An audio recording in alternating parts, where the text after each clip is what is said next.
நானும் உயிர் தெழுந்திருக்கின்றேனா? Price Lord. அவர் இங்கே இல்லை. அவர் கூறியபடியே உயிருடன் எழுப்பப்பட்டார். அவரை வைத்த இடத்தை வந்து பாருங்கள்.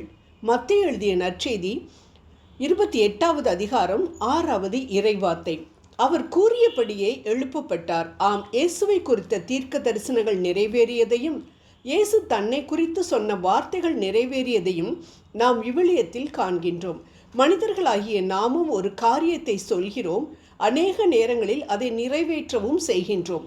ஆனால் ஒரு மனிதனாக செய்யக்கூடிய காரியத்தை தான் நாம் சொல்வோம், அதைத்தான் செய்வோம். ஆனால் யாருமே செய்ய முடியாத, ஏன் நினைத்து கூட பார்க்க முடியாத காரியத்தை தான் செய்ய போவதாக இயேசு சொன்னார். அதை செய்தும் காட்டினார். உலகில் மனிதனுக்காக இறந்த தெய்வம் இயேசு கிறிஸ்துவை தவிர வேறு யாரும் இல்லை. மனிதர்கள் ஒருவேளை தன் நண்பனுக்காகவோ தன் மக்களுக்காகவோ நாட்டிற்காகவோ தங்கள் உயிரை கொடுக்கலாம். ஆனால் இறந்து பின் உயிர் தெழுந்த தெய்வம் நம் இயேசு ஒருவர் மட்டும்தான். இறந்து பின் உயிர் தெழுதலின் நோக்கம்தான் என்ன? நமக்கு வாழ்வை கொடுப்பதற்காக தான்.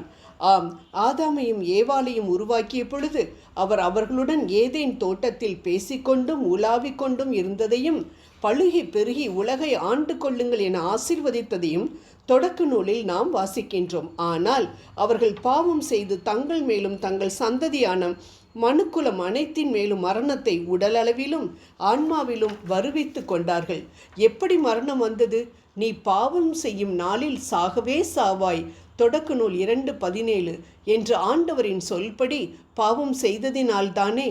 இறந்து போன மனிதனை உயிரோடு எழுப்புவதுதான் உண்மையான மீட்பு, ரட்சிப்பு என்பதை உணர்ந்து தான் உயிர் தெழும் பொழுது இறந்து போன மனிதனையும் தன்னோடு உயிரோடு எழுப்ப வேண்டும் என்பதற்காக அவர் உயிர் தெழுந்தார். ஆம் அன்பானவர்களே, இயேசு உயிர் தெழுந்ததை ஈஸ்டர் நாளென்று நினைவு கூர்ந்து அவரது உயிர்ப்பை கொண்டாடும் நாம் மிகவும் சந்தோஷப்பட வேண்டிய விஷயம் என்னவென்றால், அவருடன் சேர்ந்து நாமும் நம் பாவத்திலிருந்து உயிர் தெழுந்து விட்டோம் என்பதுதான். ஆம், இயேசு கிறிஸ்து உயிர் தெழுந்தது நற்செய்தி. ஆனால் அதைவிட மிக பெரும் நற்செய்தி நாம் அனைவரும் அவரோடு உயிர் தெழுந்ததுதான்.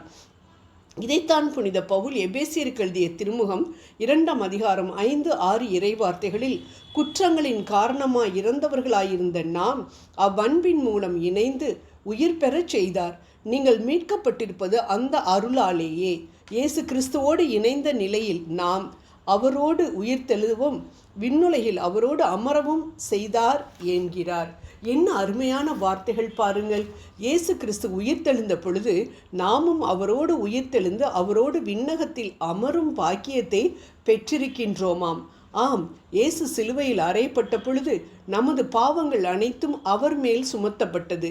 ஏசாயா 53. அதேபோல் அவர் அடக்கம் பண்ணப்பட்ட பொழுது நாமும் அவரோடு அடக்கம் பண்ணப்பட்டோம். ரோமையர் 6:4. அதாவது நமது பாவங்கள் அடக்கம் பண்ணப்பட்டது.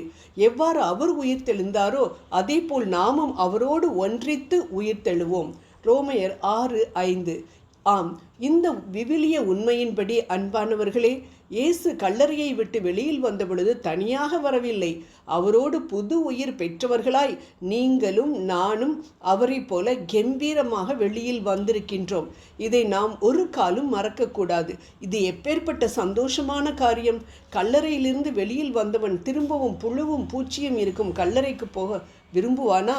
நிச்சயமாக இல்லை. அதே போல்தான் பாவத்திலிருந்து மீட்கப்பட்ட நாமும் திரும்பவும் பாவ வாழ்க்கைக்கு திரும்பாமல் தூய வாழ்வு வாழ முற்பட வேண்டும் என புனித பவுல் ரோமையர் 6:11-12 கூறுவதை நாம் பார்க்கின்றோம். அவர் கூறும்படி வாழ்வோம், உயிர் தெழுவோம், உயிர் தெழுதலில் பங்கு பெறுவோம். இதற்கு தேவை பாவ அறிக்கை மற்றும் நாம் தேவன் இயேசுவை இறந்தோரிலிருந்து உயிர்த்தெழச் செய்தார் என்ற நம்பிக்கையும் அவரே தேவன் என நாவினால் அறிக்கையிடுவதும் தான். ஜெபம் செய்வோம். மகிமையோடு உயிர்த்தெழுந்த எங்கள் அன்பு இயேசுவே, உம்மை போல நாங்களும் எங்கள் பாவ வாழ்க்கைக்கு மரித்து உம்மோடு உயிர்த்தெழ கிருபை புரியும். ஆமேன்.